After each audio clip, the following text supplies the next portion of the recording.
Hello everyone, good morning all of you. स्वागत है आपका एक बार फिर से आपके अपने YouTube channel Indian public school पढ़ाओ के ऑनलाइन क्लासेस में। और मैं गुरु राकेश एक बार फिर से लाया हूँ आपके लिए कंटिन्यूअसली जो अपना टॉपिक चल रहा था उसकी नेक्स्ट स्टेप की वीडियो, जिसके अंदर हमारा आज का टॉपिक रहेगा असंगतता या अनिश्चितता। देखो विद्यार्थियों, कंटिन्यूअसली अगर आप वीडियो देख रहे हो तो स्टेप बाय स्टेप आपको प्रत्येक टॉपिक की जो जानकारी है वो आसानी से आपको उपलब्ध हो रही है। और आप कंटिन्यूअसली इन वीडियो को देखते रहिए ताकि आपकी जो यूनिट है उस यूनिट का कोई भी चैप्टर बीच में ना छूटे। कंटिन्यूअसली वीडियो देखोगे तो आपको इजीली ये जो चीजें हैं स्टेप बाय स्टेप समझ में आ जाएंगी। तो विद्यार्थियों, आज का अपना टॉपिक है असंगतता। असंगतता, इस असंगतता का दूसरा नाम भी है जिसको अनिश्चितता भी कहते हैं। इंग्लिश टर्म की अगर मैं बात करूं तो इंग्लिश टर्म होती है इसकी इनकम्पेटिबिलिटी। देखो, आप एक चीज ये ध्यान रखें कि कई बार होता क्या है कि इंग्लिश टर्म में ही हमें नाम मिल जाता है, हम वहां पर थोड़ा सा झिझक जाते हैं कि अब इसका क्या होगा। तो कुछ टर्म ऐसी है, कुछ वर्ड ऐसे हैं अपनी बायोलॉजी के अंदर कि आपको उनको इंग्लिश टर्म में भी याद रखना पड़ेगा। तो यहाँ आज का जो अपना टॉपिक है असंगतता या अनिश्चितता, सबसे पहले तो हम ये देखते हैं कि ये होती क्या है। असंगतता कहते किसको है या अनिश्चितता कहते किसको है। तो विद्यार्थियों, अगर हम एक पुष्प की बात करें तो उसमें दोनों प्रकार के गैमेट जो होते हैं वो पाए जाते हैं, यानी दोनों प्रकार के युग्मक होते हैं। अगर दोनों के दोनों युग्मक कार्यक्षम भी है और जननक्षम भी है, यानी कार्य करने की क्षमता भी उनके अंदर है और जनन करने की क्षमता भी उनके अंदर है, लेकिन फिर भी दोनों के मध्य निषेचन की क्रिया नहीं हो पाती, इसको हम क्या कहते हैं? असंगतता या अनिश्चितता कहते हैं। अब देखो विद्यार्थियों, अगर मैं इसको एक सटीक सी लाइन के अंदर अगर मैं इसका आंसर दूं तो मैं ये कह सकता हूं कि पूर्णतः कार्यक्षम व जननक्षम जो युग्मक है उनके मध्य निषेचन की क्रिया का ना होना, ये क्या कहलाएगा? आपका असंगतता या अनिश्चितता कहलाएगा। तो यहां पर मैं शॉर्ट रूप में ये कह सकता हूं, पूर्णतः कार्यक्षम व जननक्षम, पूर्णतः कार्यक्षम व जननक्षम जो हमारे युग्मक है, युग्मक कौन से? नर व मादा, युग्मकों के मध्य निषेचन ना होना, निषेचन न हो पाना, यही क्या कहलाएगा अपना? ये कहलाएगा अपना असंगतता या अनिश्चितता कहलाएगा। ये अपनी एक सटीक सी परिभाषा आ गई कि असंगतता या अनिश्चितता क्या है। सेकंड में इस असंगतता और अनिश्चितता के अगर प्रकार की बात करूं तो इसके दो प्रकार हो सकते हैं। कितने प्रकार हो सकते हैं? दो टाइप्स की अगर बात की जाए, सबसे पहला तो होगा इसका इंटर स्पेसिफिक। देखो विद्यार्थी, यहाँ मैं इंग्लिश टर्म इसलिए लिख रहा हूँ क्योंकि इसमें थोड़ा सा कंफ्यूजिंग जो चीज है वो हमें क्लियर करनी है यहाँ। दूसरा है इंट्रा स्पेसिफिक। इंटर और इंट्रा स्पेसिफिक, यहाँ पर ये जो दो इंग्लिश के वर्ड हैं इनको हमें इस प्रकार समझना है कि इनका अर्थ क्या होता है। अगर मैं यहाँ इंटर स्पेसिफिक के अर्थ की बात करूं तो इंटर स्पेसिफिक का मतलब होता है अंतरा जातीय। इसका मीनिंग क्या होगा? इसका मीनिंग हुआ अंतरा जातीय। और इंटर स्पेसिफिक की अगर बात की जाए तो इसका मीनिंग होगा अंतर जातीय। अब यहाँ पर देखो, आपको एक चीज ध्यान रखनी है, अगर अंतरा जातीय प्रकार की असंगतता के बारे में पूछा जाए तो यहाँ हमें सीधा सा एक याद रखना है कि इसमें एक वंश की भिन्न जातियों के मध्य, भिन्न जातियों के मध्य असंगतता होगी। यानी सीधा सा हम कहें कि एक ही वंश की अगर दो जाति या अलग अलग जातियों के मध्य असंगतता पाई जाती है तो उस प्रकार की असंगतता को हम क्या नाम देंगे? उस प्रकार की असंगतता को हम इंटर स्पेसिफिक प्रकार की असंगतता नाम देंगे, या हम कहें कि अंतराजातीय असंगतता हम उसको नाम देंगे। दूसरी तरफ मैं बात करता हूं यहाँ आंतरजातीय की, तो आंतरजातीय में भी हमें एक चीज याद रखनी है, इसमें एक ही जाति के दो सदस्यों के बीच, यहाँ बस इनमें इतना सा अंतर है, एक ही जाति के दो सदस्यों के मध्य असंगतता, ये क्या कहलाती है अपनी? ये हमारी आंतरजातीय असंगतता कहलाती है। अब यहाँ अगर एक ही जाति के दो सदस्यों के मध्य असंगतता पाई जा रही है तो यहाँ आपको एक चीज और याद रखनी है, इस प्रकार की जो असंगतता है उसको स्व अनिश्चितता भी कहते हैं। क्या कहते हैं? स्व अनिश्चितता, ये इसका दूसरा नाम हो गया। इसके अलावा इसको स्व बंध्यता भी कहते हैं। ये दो वर्ड भी आपको याद रखने हैं, क्योंकि कई बार आपसे इंट्रा स्पेसिफिक न पूछकर आपसे ये पूछ ले कि स्व अनिश्चितता क्या है या स्व बंध्यता क्या है, तो हमें वहां पर भी आंसर क्या देना है कि अगर एक ही जाति के दो सदस्यों के मध्य क्या हो, एक ही जाति के दो सदस्यों के मध्य असंगतता अगर पाई जाती है तो वो अपनी क्या कहलाती है? स्व अनिश्चितता कहलाती है। और अगर एक ही वंश की भिन्न भिन्न जातियों के मध्य अगर असंगतता पाई जाती है तो वो अपनी क्या कहलाती है? अंतराजातीय असंगतता कहलाती। अब इनके अगर एग्जाम्पल्स की बात की जाए कि अंतराजातीय के अंदर कौन एग्जाम्पल होगा, तो एक ही वंश की भिन्न जातियों के हमें एग्जाम्पल लेने।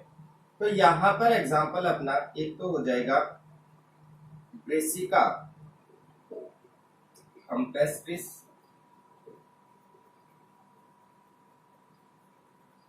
ब्रेसिका रापा। ये तो किसका एग्जाम्पल हो गया? अंतराजातीय का। अंतराजातीय का क्यों हो गया? क्योंकि दोनों का वंश आप देख सकते हो, ब्रेसिका ब्रेसिका, वंश दोनों का समान है लेकिन जातियां दोनों की क्या है? अलग अलग है। और अगर हम अंतरजातीय के एग्जाम्पल की बात करें तो इसमें हम एग्जाम्पल ले सकते हैं प्रीमूला पादप। कौन सा पादप ले सकते हैं? प्रीमूला पादप ले सकते हैं। तो विद्यार्थियों ये तो हुई इंटर स्पेसिफिक और इंट्रा स्पेसिफिक जो असंगतता है उनकी चर्चा की, इनके मध्य होता क्या है।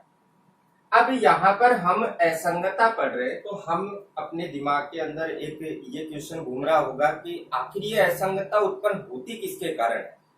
तो यहाँ पर हमें एक लाइन ये भी याद रखनी है कि असंगतता जो है, असंगतता पराग स्त्री केसर। पराग स्त्री केसर का मतलब हो गया कि परागकोश यानी कि परागकण और स्त्री केसर की पारस्परिक क्रिया के कारण होती। यानी असंगतता का कारण किसको माना जाता है कि पराग और स्त्री केसर के मध्य जो पारस्परिक क्रियाएं होती हैं उन क्रियाओं में किसी न किसी कारण से क्या उत्पन्न हो जाती है? असंगतता या अनिश्चितता उत्पन्न हो जाती है। अब यहाँ ये जो पराग स्त्री केसर की पारस्परिक क्रिया है इसके कारण असंगतता उत्पन्न हो रही है, तो इसमें दो रीजन हो सकते हैं। या तो उसका कोई कार्यकीय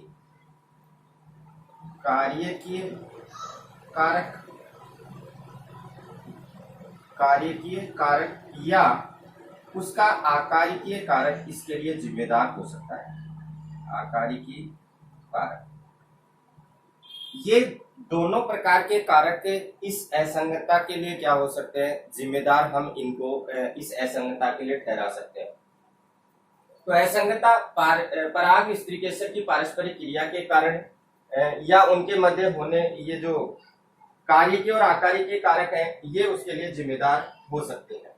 और ये जो असंगतता है ये असंगतता मल्टीपल एलील के कारण उत्पन्न होती है, या हम ये कहें कि ये जो असंगतता है ये एक जीन के बहुविकल्पी के द्वारा नियंत्रित होती है।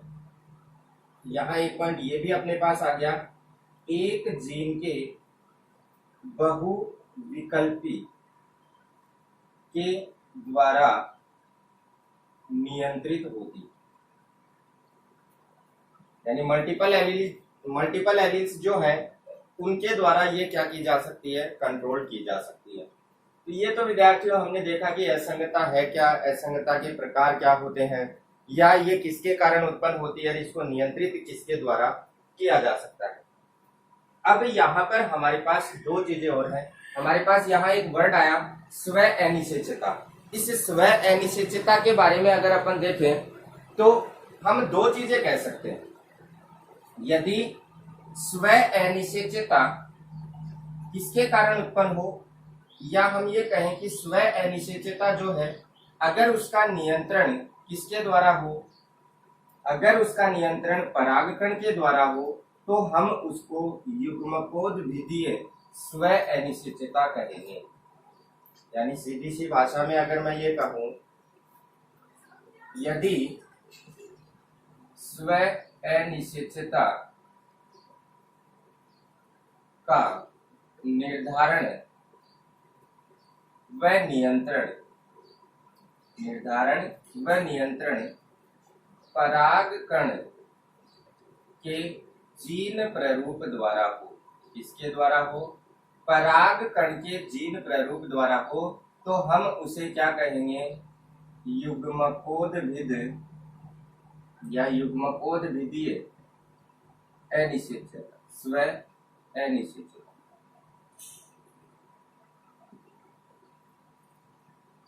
यानी अगर स्व अनिश्चितता का नियंत्रण और निर्धारण किसके द्वारा हो रहा है, वो परागकण के जीन प्ररूप के द्वारा हो रहा है, तो हम उसको क्या नाम देंगे, युग्मकोद्भिदीय स्व अनिश्चितता नाम देंगे।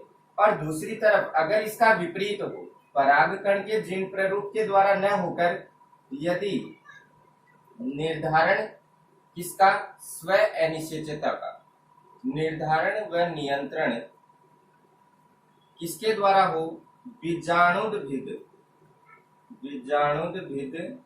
उत्तक के द्वारा, उत्तक द्वारा अगर नियंत्रण व निर्धारण होता है तो हम उसको क्या कहेंगे, उसको हम बीजाणुद्भिदीय, क्या नाम देंगे, बीजाणुद्भिदीय स्व अनिश्चितता नाम देंगे, बीजाणुद्भिदीय स्व अनिश्चितता। तो ये दो पॉइंट भी आपको विद्यार्थियों याद रखने हैं कि युग्मकोद्भिदीय या बीजाणुद्भिदीय स्व अनिश्चितता होती क्या है। तो ये आपके सामने है कि युग्मकोद्भिदीय स्व अनिश्चितता तो हम उसको कहेंगे कि जब इस अनिश्चितता का निर्धारण किससे हो, परागकण के जीन प्ररूप के द्वारा हो, निर्धारण और नियंत्रण। और दूसरा बीजाणुद्भिदीय अनिश्चितता या स्व अनिश्चितता हम कब कहेंगे उसको, जब उसका निर्धारण और नियंत्रण किसके द्वारा हो, बीजाणुद्भिद उत्तक के द्वारा हो। ये तो बात हमने कर ली कि असंगतता और अनिश्चितता होती क्या है, किसके कितने प्रकार की होती है, किसके द्वारा नियंत्रित होने पर हम उसको क्या कहेंगे। अब हम बात करेंगे कि ये जो स्व अनिश्चितता है इसके कारण परिणाम क्या निकल के आते हैं हमारे सामने, कि हम किन परिणामों को देखकर ये कह सकते हैं कि इसमें स्व अनिश्चितता दर्शाई जा रही है। तो अब हम बात करते हैं इसके परिणामों की। तो परिणामों की अगर बात की जाए, परिणाम की अगर मैं यहाँ बात करूं तो सबसे फर्स्ट चीज तो परिणामों के अंदर हम ये सीधा सा कह सकते हैं कि पराग कण का जो अंकुरण है वो नहीं हो पाएगा। क्या नहीं हो पाएगा, पराग कण का अंकुरण वो प्रभावित हो जाएगा। परागकण का अंकुरण क्या हो जाएगा, प्रभावित। दूसरी अगर मैं बात करूं तो यहाँ पर पराग नलिका की वृद्धि नहीं होगी, वृद्धि नहीं हो पाएगी। तीसरी अगर मैं बात करूं तो ये जो पराग नलिका है, ये पराग नलिका बीजांड की अंड कोशिका तक जानी चाहिए, लेकिन स्व अनिश्चितता के कारण पराग नलिका निश्चित स्थान तक नहीं पहुंच पाएगी। ये भी एक परिणाम निकलेगा हमारे सामने, नहीं पहुंचेगी। इसके बाद अगर मैं नेक्स्ट पॉइंट की बात करूं तो ये जो पराग नलिका है ये निश्चित स्थान तक पहुंच नहीं पा रही। इसका मतलब ये हुआ कि ये बीच में ही कहीं पे क्या हो जाएगी, फट जाएगी या रप्चर हो जाएगी। पराग नलिका वर्तिका में ही फट जाएगी। ये भी अपन एक स्व निश्चितता के परिणामों के अंदर ले सकते हैं। पांचवें पॉइंट की अगर मैं बात करूं तो पराग नलिका के जो केंद्रक हैं उन केंद्रकों का संलयन नहीं हो पाएगा। क्या नहीं हो पाएगा? केंद्रकों का संलयन नहीं हो पाएगा। ये जो परिणाम है ये आप देख सकते हो।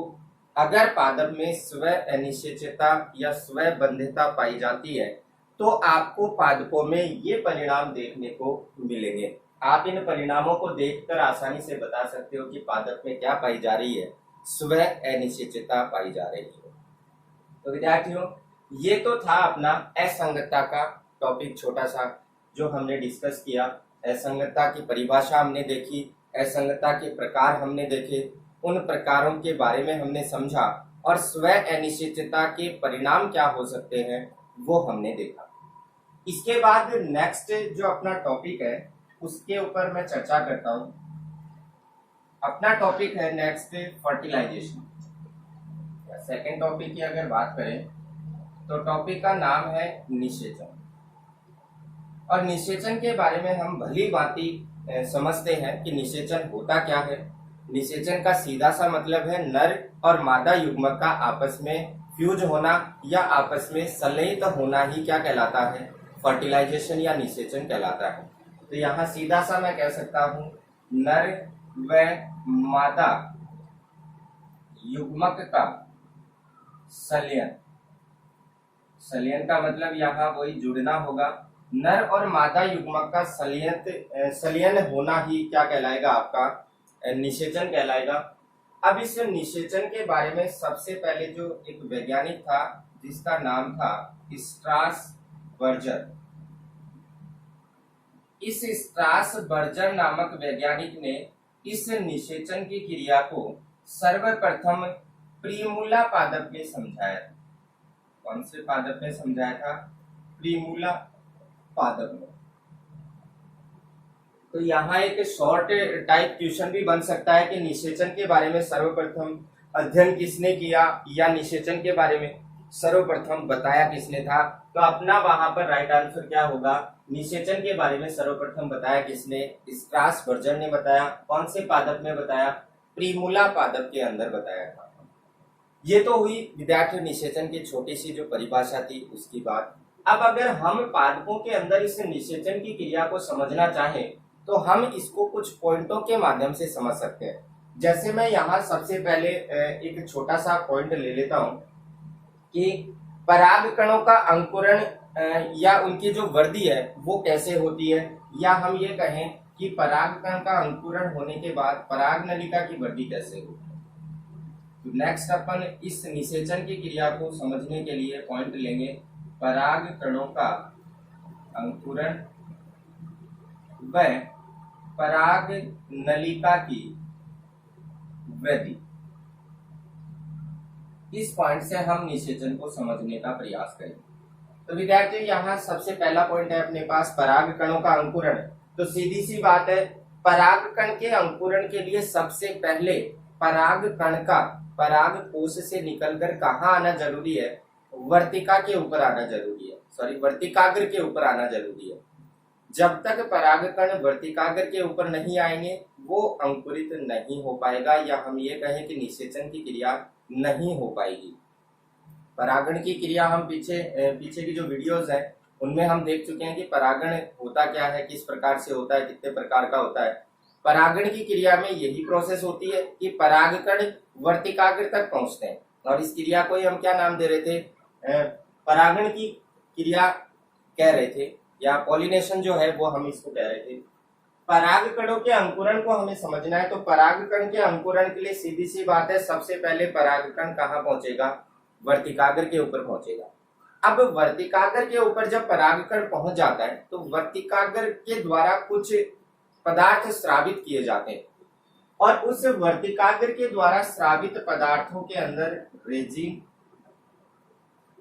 वसा व शर्करा, वर्तिकाग्र के द्वारा जो पदार्थ स्रावित किए जाते हैं उन स्रावित पदार्थों के अंदर रेजिन, वसा और शर्करा ये पाए जाते हैं। और रेजिन, वसा और शर्करा क्या करती है, ये परागकण के अंकुरण में सहायक, यानी परागकण के अंकुरण में सहायता प्रदान करने का काम कौन कर रहा है, सहायता प्रदान करने का काम वर्तिकाग्र के द्वारा स्रावित पदार्थों में उपस्थित वसा, शर्करा और रेजिन कर रही है।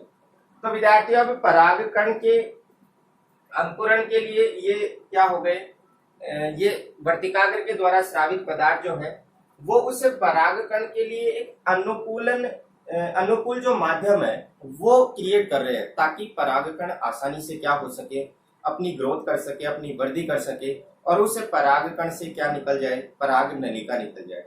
विद्यार्थियों, परागकण की स्ट्रक्चर हमने पिछली वीडियोस के अंदर देखी थी कि परागकण की जब संरचना हम पढ़ते हैं तो उसमें हम दो उसकी जो परतें हैं उसके बारे में चर्चा करते हैं। दो परतों के अलावा उसमें हमने देखा था कि जर्मपोर भी होता। क्या होता है, जर्मपोर। यहाँ आप अगर इसको समझना चाहो तो आप आसानी से इस प्रकार से समझ सकते हो।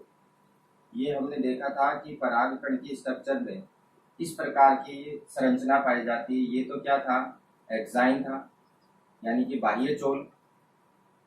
इसको तो हम क्या नाम दे रहे थे, बाह्य चोल नाम दे रहे थे। और ये क्या थी अपनी, ये अंतःचोल थी। और इसके अलावा ये जो आपको तीन खांचनुमा संरचना दिख रही थी ये थे इसके जनन छिद्र। ये क्या थे, इसके जनन छिद्र।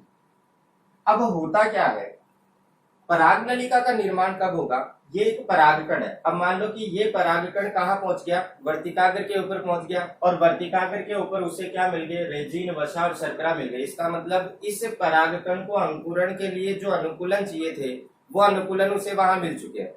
अब क्या होगा, ये जो अंतःचोल है ये इंटाइन क्या करेगी, ये इंटाइन इन जर्मपोर से होकर बाहर की तरफ निकलेगी और जर्मपोर से बाहर की तरफ निकलकर ही किसका निर्माण कर देगी, पराग नलिका का निर्माण कर देगी।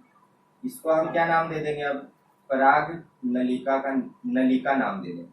और इसी पराग नलिका के माध्यम से फिर जो वो परागकण आएंगे बीजांड में उपस्थित या एम्ब्रियो सैक के अंदर उपस्थित जो आपकी एग सेल है या अंड कोशिका है वहां तक पहुंच पाएंगे।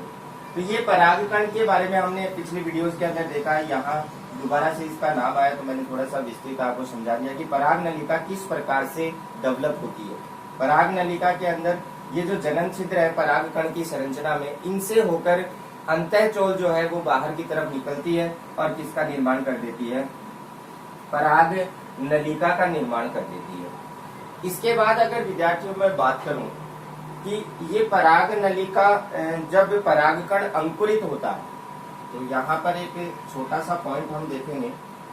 परागकण के अंकुरण में लगने वाला समय, ये समय क्या कहलाता है, परागकण के अंकुरण में जो समय लगता है उस समय को हम कहते हैं अंकुरण काल। क्या नाम देते हैं, अंकुरण काल। अब यहाँ पर अगर आपसे ये पूछा जाए कि अंकुरण काल क्या है तो हम अगर ये चीज भूल भी जाते हैं तो हम शब्द से अर्थ निकालने का प्रयास कर सकते हैं और हम उसके आंसर तक पहुंच भी सकते हैं। कैसे, यहाँ पर अंकुरण काल दिया है, अंकुरण का मतलब हमें पता है कि किसी भी बीज का अंकुरित होना वो क्या कहलाता है, अंकुरण कहलाता है। अब काल का मतलब समय होता है तो हम सीधा सा ये भी अनुमान लगा सकते हैं कि अंकुरण में लगने वाला समय ही क्या कहलाएगा, अंकुरण काल कहलाएगा। यहाँ पर परागकण के अंकुरण का काल पूछा गया है तो हम यहाँ सीधा सा कह सकते हैं कि ये क्या कहलाएगा, परागकण के अंकुरण में लगने वाला समय ही उस परागकण का क्या है, अंकुरण काल। अब देखो परागकण जो होता है मोस्टली एक परागकण से एक ही परागनलिका निकलती है। एक परागकण से कितनी परागनलिकाएं निकलनी है? एक परागनलिका निकलनी है। तो अगर एक परागकण से एक परागनलिका निकलती है तो हम ऐसे परागकण को क्या नाम दे सकते हैं? हम ऐसे परागकण को एक परागनलिकीय परागकण नाम दे सकते हैं। यानी हम सीधा सा ये कहें, एक परागकण से एक पराग नलिका बने, नलिका अगर बनती है तो हम उसको क्या कहेंगे? एक पराग नलिकीय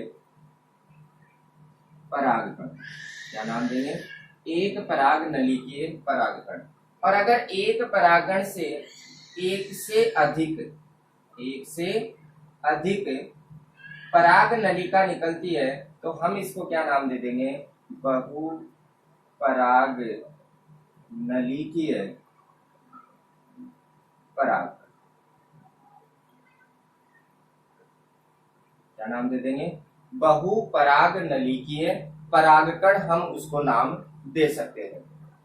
इसके अलावा अगर मैं बहु पराग नलिकीय परागकण की अगर एग्जाम्पल की अगर अपन चर्चा करें तो यहाँ हम इसके अंदर एग्जाम्पल ले सकते हैं। देखो मोस्टली जो पादप होते हैं वो तो एक पराग नलिकीय परागकण ही पाए जाते हैं उनके अंदर। यहाँ अगर अपन बात करें तो इसका एग्जाम्पल हम ले सकते हैं कुकुरबिटेसी या कुकरबिटेसी। कुकरबिटेसी कुल के जो पादप हैं उन पादपों के अंदर जो परागकण होते हैं वो बहु पराग नलिकीय प्रकार के परागकण होते हैं। यानी उनमें एक परागकण से बहुत सी पराग नलिकाएं निकल सकती हैं। इसके अलावा एक पॉइंट हम ये देखें, हम ये अनुमान लगाएं कि ये जो पराग नलिका होती है या परागकण से निकलने वाली जो पराग नलिका है ये निर्भर किस पे करती है कि इसकी लंबाई कितनी हो। लंबाई कम होगी, ज्यादा होगी। तो विद्यार्थी यहाँ भी हमें एक चीज ये भी ध्यान रखनी है कि पराग नलिका की जो लंबाई है, पराग नलिका की लंबाई किस पे निर्भर कर रही है? ये वर्तिका की लंबाई पर निर्भर कर रही है। वर्तिका की लंबाई पर निर्भर करेगी। यह आपको डायरेक्ट पॉइंट याद रखना है कि पराग नलिका की लंबाई किस पे निर्भर कर रही है? वर्तिका की लंबाई पर। यानी वर्तिका की लंबाई जितनी ज्यादा या कम होगी पराग नलिका की लंबाई भी उतनी ही ज्यादा या कम होगी। अब हम एक छोटे से एग्जाम्पल की अगर बात करें तो मैं यहाँ मक्का के पादप की अगर बात करूं तो मक्का के पादप की जो लंबाई होती है पराग नलिका की वो होती है, मक्का में पराग नलिका की लंबाई कितनी है? 450 मिमी। मिमी का मतलब यहाँ पर मिलीमीटर से है। तो ये 450 मिलीमीटर क्यों हुई? क्योंकि वहां वर्तिका की लंबाई इसके समथिंग है या इसके बराबर है, इसलिए हम कह सकते हैं कि पराग नलिका की लंबाई वर्तिका पे निर्भर कर रही है। तो मक्का की पराग नलिका जो है वो 450 मिमी की है क्योंकि उसकी वर्तिका की लंबाई भी लगभग उतनी ही है। इसके बाद विद्यार्थियों अपना एक टॉपिक आता है नेक्स्ट अपना जो है पराग नलिका की वृद्धि कैसे होती है। विद्यार्थियों यहाँ हमें थोड़ा सा समझना है कि पराग नलिका की जो वृद्धि है वो मोस्टली निर्भर किस पे करेगी? वर्तिका की लंबाई पे कर रही है, अभी अपन ने देखा। तो अब उस वर्तिका की जो संरचना है, उस वर्तिका की जो आंतरिक संरचना है उसके ऊपर निर्भर करेगा कि पराग नलिका की वृद्धि किस प्रकार होगी या पराग नलिका जो है वो किस प्रकार से वृद्धि कर सकती है। तो यहाँ पर अपना नेक्स्ट पॉइंट है पराग नलिका की वृद्धि। पराग नलिका की वृद्धि, इसके लिए हमें डायरेक्ट याद रखना है ये निर्भर किस पे कर रही है? वर्तिका की आंतरिक संरचना, आंतरिक संरचना पर निर्भर है। अब यहाँ पर मैं दो चीजें क्लियर कर देता हूँ। मोस्टली जो पादप होते हैं, अधिकांश पादपों की जो पराग नलिका होती है वो बंद होती है। बंद होने का मतलब मेरा ये है कि उस वर्तिका के अंदर कुछ ऐसे पदार्थ जमा होते हैं कि वो ठोस रूप में होती है अंदर से। तो कुछ पादपों में तो ये वर्तिका जो है वो बंद रूप में होगी, यानी कि ठोस पदार्थ उसमें जमे हुए होंगे, और कुछ पादप ऐसे होते हैं जिनके अंदर ये खोखली भी होती है। अब अगर पादप में बंद प्रकार की वर्तिका है, तो इस बंद प्रकार की वर्तिका होने के कारण उस पादप के अंदर पराग नलिका का विकास या वो पराग नलिका आगे की तरफ कैसे जाए, इस चीज को समझने के लिए हमें ये देखना है कि उसमें ऐसा कौन सा पदार्थ पाया जाता है या कौन सा एंजाइम पाया जाता है या ऐसे कौन से ऊतक होते हैं जिनको उस एंजाइम के द्वारा गलाया जा सकता है ताकि पराग नलिका के लिए मार्ग बन जाए। तो यहाँ पर मैं आपको बता दूं, एक एंजाइम होता है पैक्टिनेज। ये पैक्टिनेज एंजाइम क्या करता है, ये पैक्टिनेज एंजाइम उस जमे हुए पदार्थ को क्या कर देगा, गला देगा। इस पैक्टिनेज एंजाइम के द्वारा उस वर्तिका के अंदर जो पदार्थ जमे हुए हैं या वर्तिका जिसके कारण बंद है, उन पदार्थों को क्या कर दिया जाता है, गला दिया जाता है। और गलाने के कारण क्या होगा, वहां से एक मार्ग बन जाता है और उस मार्ग से होकर जो आपकी पराग नलिका है, वो पराग नलिका आसानी से कहाँ तक जा सकती है, बीजांड तक जा सकती है। तो ये यहाँ पर आपको ये एंजाइम का नाम जो है वो जरूर याद रखना है कि पैक्टिनेज एंजाइम की क्रिया के द्वारा इस वर्तिका के केंद्रीय भाग में जमे हुए जो ऊतक हैं या केंद्रीय भाग में जो पाए जाने वाले ऊतक हैं वो गला दिए जाते हैं, और गलाने के कारण केंद्रीय भाग से एक मार्ग बन जाता है, जिस मार्ग से होकर पराग नलिका आसानी से कहाँ तक चली जाती है, बीजांड तक चली जाती है। अब यहाँ इस डायग्राम में आप इस चीज को समझ सकते हैं, ये परागकण वर्तिकाग्र तक पहुंच तो गए। अब ये भी मैं आपको पहले बता चुका हूं कि परागकण बहुत सारे होते हैं और वो एक साथ वर्तिकाग्र के ऊपर बहुत सारे परागकण जा पाते हैं, लेकिन उनमें से केवल एक परागकण की पराग नलिका ही बीजांड तक या उस अंड कोशिका तक पहुंच पाती है। यहाँ पर आप इस प्रोसेस को आसानी से समझ सकते हो। परागकण आपके पास यहाँ मैंने 1 2 3 4 5 बना रखे हैं। पांचों परागकणों का अंकुरण मैंने आपको इस डायग्राम में दिखा रखा है। पहले परागकण की बात करूं तो परागकण आया तो सही, लेकिन वर्तिकाग्र के ऊपर इसका अंकुरण नहीं हुआ। दूसरे परागकण की बात करें तो यह अंकुरित तो हुआ, लेकिन इसकी जो पराग नलिका है वो कुछ लंबाई तक ही बढ़ी और वर्तिका के अंदर ही क्या हो गई, लुप्त हो गई। फिर नेक्स्ट हम इस परागकण की बात करें तो ये थोड़ी सी पराग नलिका पहले वाले की तुलना में ज्यादा हुई, बढ़ती ज्यादा हुई, लेकिन फिर आगे तक बीजांड तक नहीं पहुंच पाई। चौथे की अगर अपन बात करें तो वो भी इसी प्रकार की समस्या से जूझ रहा था परागकण, उसकी भी पराग नलिका अंड कोशिका तक नहीं पहुंच पाई। इन पांचों में से सिर्फ एकमात्र ये परागकण ऐसा है जिसकी पराग नलिका आप देख सकते हो लास्ट कहाँ तक जा रही है, अंड कोशिका तक जा रही है। तो हम ये भी कह सकते हैं कि केवल एक परागकण की पराग नलिका ही कहाँ तक पहुंच पाती है, अंड कोशिका तक पहुंच पाती है, या हम ये कहें कि बीजांड में उपस्थित अंड कोशिका तक जाती है।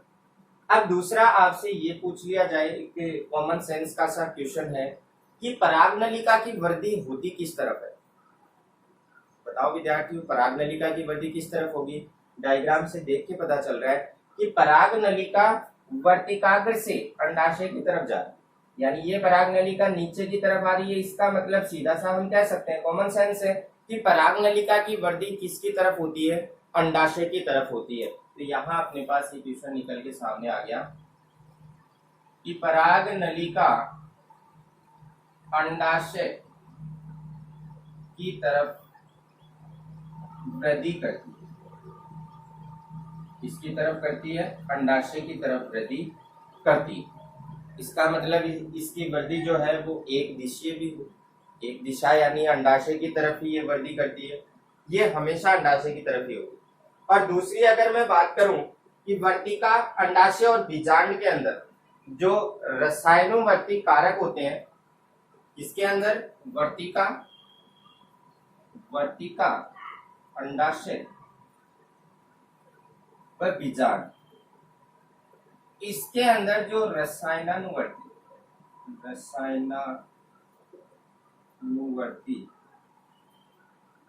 कारक जो होते हैं वो पराग नलिका की वृद्धि में सहायक होते, यानी इनके अंदर जो रासायनिक कारक पाए जाते हैं वो रासायनिक कारक इस नलिका की वृद्धि के अंदर क्या करते हैं, सहायता करते हैं। और ये परागनलिका सीधी किसकी तरफ बढ़ जाती है, रासायनिक कारक की सहायता के कारण सीधी की सीधी कहाँ तक पहुंच जाएगी, अंडाशय तक पहुंच जाएगी, या मैं ये कहूँ कि बीजांड में उपस्थित जो अंड कोशिका है वहां तक पहुंच जाएगी। तो विद्यार्थियों, ये था अपना आज का टॉपिक, जिसके अंदर हमने असंगतता, अनिश्चितता के बारे में पढ़ा। दूसरा, हमने पराग कण के अंकुरण के बारे में पढ़ा। फिर हमने निषेचन की क्रिया के बारे में समझा, और पराग नलिका की वृद्धि किस प्रकार होती है, ये चीजें हमने इस वीडियो के अंदर देखी है। उम्मीद करता हूँ कि आपको ये चीजें आसानी से समझ में आ गई होंगी। फिर भी अगर आपके माइंड में कोई डाउट हो तो मैं बार बार आपसे एक ही रिक्वेस्ट कर रहा हूँ कि आपके डाउट को आप अपने दिमाग के अंदर मत रखिए, कमेंट बॉक्स में जाइए और कमेंट बॉक्स में कमेंट कर दीजिए कि मुझे ये टॉपिक यहाँ से समझ में नहीं आया। मैं उस समस्या को जरूर सॉल्व करूंगा, आपकी समस्या का निदान जरूर होगा। तब तक के लिए धन्यवाद। घर पे रहें, सुरक्षित रहें।